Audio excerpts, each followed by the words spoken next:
Hey again, everybody. Welcome once again to Isolation Libations. I am Joey Joyce. I'm your bartender. This is episode number 65. I have no sleeves. It's hot. I'm sorry. So you're probably asking, why the beanie then? I got nothing. Guilty. Leave me alone. I don't know. I'm not making any sense today, but hey, that's okay. It's Thursday. And we're just here to make cocktails. To pair along with Brian Chartrand's music on his happy half hour on facebook.com/Brian Chartrand Music every weeknight at 5 o'clock West Coast time. Now he's on to, I think, episode 71 today, which is just pretty damn impressive. And I'm on 65, so I'm lagging behind a little bit, but I'm gonna get him. I'm gonna catch him. I'll do some on the weekend. You just watch. It's gonna happen. Now, am I forgetting anything important? I don't think so. This cocktail today, we're throwing it back, all the way back to 1916. It's called the Aviation. It's from a bartender named Hugo Enslin. He had a book, which the title is totally escaping me now. Yeah, it was published in 1916. Now, this cocktail, the Aviation, supposedly kind of named after the fledgling aeronautics industry, I suppose. Flight, that was kind of a big deal back then. New technology, and it's supposed to kind of look like the color of the sky as you're floating in a plane, or so I've been told, which could be all BS, probably, but anyway, that's what I've heard. Now, this cocktail makes me want to talk about 2 points, I tell you. The first one being, this was one of those cocktails that was kind of one of the darlings of the cocktail renaissance in the early 2000s. So it had two ingredients that we really never had up until recently. We had it way back in the past, but not recently. And that was creme de violette and the Luxardo maraschino liqueur. These were tough to find. The creme de violette, what didn't even exist stateside, and it's actually I believe one of the first liqueurs that one of my favorite companies, importers, House Alpens, that they started bringing in. Eric Seed, the founder of House Alpens, brought this in. I believe he talked with Dave Wondrich, great cocktail historian, so they brought this in because you needed it to make this 1916 version of the Aviation. So everybody was real excited. Everyone seemed to order that drink all the time, and it was popular. And then now, I believe it's kind of fallen out of favor. People now don't seem to like it. Now it seems to be a little passé, and I hear people kind of bashing it all the time. Now, do I have a soapbox I can climb on? But let's just say, in the earlier days of the cocktail renaissance, or early 2000s, bartenders, a lot of us became guilty of getting a little bit too pretentious, a little bit too stuck up, a little too precious with our, I brought my own ice, or, get layers of flavor. It just, your unfortunate stereotypical hipster bartender. Says the man with no sleeves and a beanie and a beard and a bunch of jewelry. Oh boy, guilty as charged. I'm not, I swear. But then, thankfully, people started to realize that hospitality, that's what we do. We're creating a hospitable, friendly, warm environment for people to come after they've had a long day, to blow off steam, to celebrate occasions, to mourn events. We're here to make people feel comfortable and just feel safe and enjoy themselves. We're not here to show off, So thankfully, that became the focus. I would say has been the focus for quite a few years now, which is fantastic. Now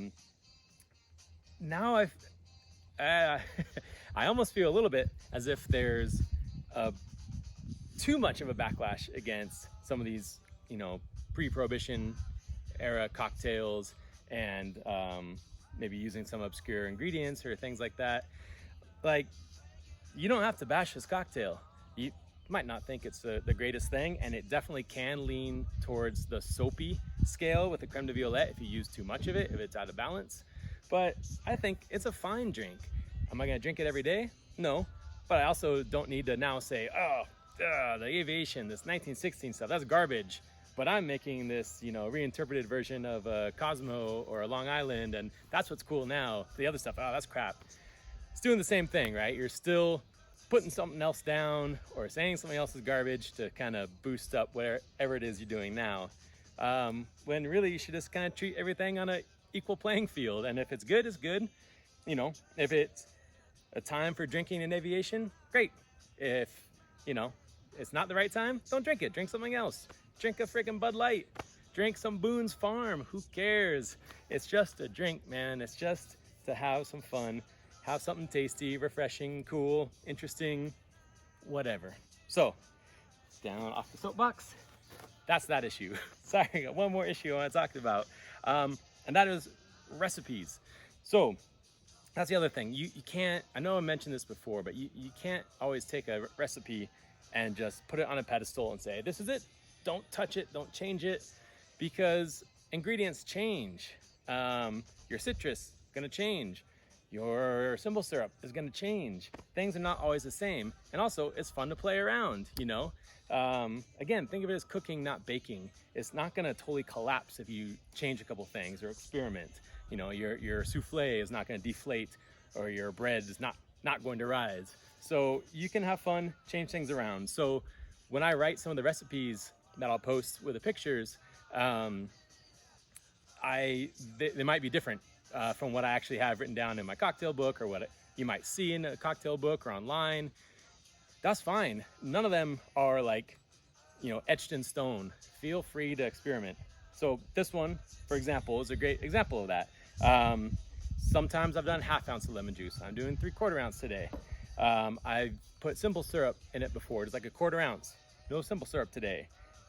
So instead, I'm doing a little bit more of the maraschino liqueur, and then also I'm using the Old Tom gin.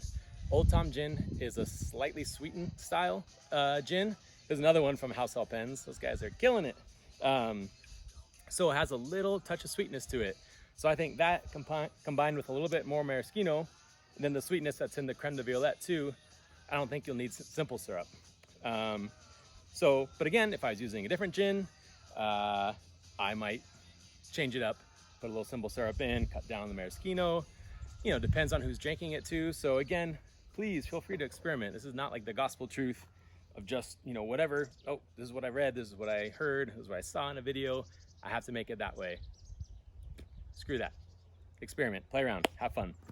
Speaking of having fun, let's make this drink, because I want to drink it and then get in and watch some Brian Chartrand's Happy Half Hour. All right, so starting out, I remembered my jigger. Good job, Joey. We'll go 3/4 ounce of lemon juice. Thirsty, talking too much. Thanks for hanging in there with me. Now the creme de violette, like I said, it can view kind of soapy or skew soapy, but just don't overdo it. It's a liqueur made from, you guessed it, violet flowers. So sugar, distilled alcohol, distilled spirits. It's really nice, but again, go gentle. Just like if you're using like lavender in a cocktail, you can so easily blow it out and just drink in a bar of soap. And I think that's why a lot of people are now going against this cocktail. I say they're just not making it balanced. Who knows? Okay, 1/4 of an ounce, 1/4 ounce. All right, chatty. Okay, now the maraschino liqueur. Again, this cherry, but you know, distilled with the pits, the stems. It's more floral than like cherry fruity. And we will use 1/2 ounce of this. Another one, you can go a little heavy on this sometimes and it'll dominate, but I think a 1/2 ounce with 2 ounces of gin, you should be good. So yes, 2 ounces of the Old Tom gin. If you never tried Old Tom gin, do yourself a favor, try some. I like it just on the rocks. I think it's killer just to sip neat, just as is. Or, you know, some will say a lot of these older recipes, they probably would have been calling for an Old Tom gin. They just wouldn't need to say it because that was one of the only kind of gins that would be available. So it was just kind of a given that, well, if you're using gin, yeah, you're gonna be using Old Tom gin. So this could actually be kind of the way it would have been originally made. All right, so let's get ice, magic ice bag. I'm getting better about not using my hands so much. It's good practice for hopefully getting back behind the bar. You know, like in a public space. All right, and we're just gonna shake this. I say I will shake it. You can enjoy the lovely scenery. Trees. Okay, there's gonna be up, so you wanna shake it to full dilution. It's not gonna dilute anymore. Feels nice and cold. Smells good. And I will fine strain this one. But I don't want any ice chips in this today. Other times I might. Like I said, change it up. You don't have to do everything the exact same way every time. Have fun. All right, garnish maraschino cherry if you have. If not, some local Oregon cherries that you soaked in brandy, like that. Pop that on the rim. And that's it. That's your Aviation. So a 1916 classic. Cheers. Let's give it a try.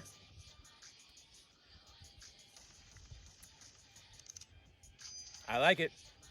I like it. I hope you might like it too. Try it out. I'm not gonna fault you if you don't go out and buy a whole bottle of this. Get some friends together, split it, because it'll last for a long time. But anyway, that's it. Enjoy Brian's music tonight, and I'll see you tomorrow. I think I might do a riff on this. Just come up with something different and get weird. All right, ciao.